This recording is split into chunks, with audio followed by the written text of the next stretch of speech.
আসসালামু আলাইকুম ওয়া রাহমাতুল্লাহি ওয়া বারাকাতুহু।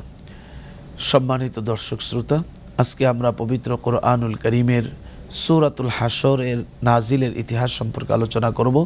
সূরাতুল হাশর মদিনাতুল মুনাওয়ারায় অবতীর্ণ হয়েছে এবং এই সূরায় আল্লাহ সুবহানাহু ওয়া তাআলা 24টি আয়াতে কারিমা নাজিল করেছেন।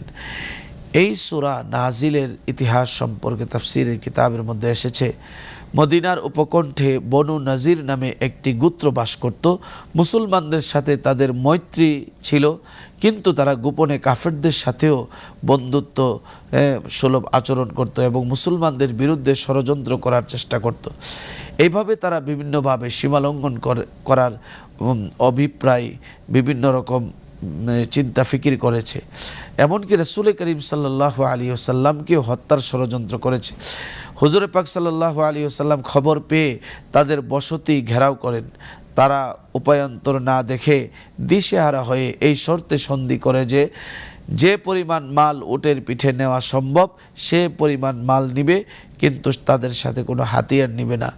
তাদের দেশান্তকরণের সন্ধিকে কোরআনে আউয়ালুল হাশর বা প্রথম সমাবেশ বলে চিহ্নিত করা হয়েছে।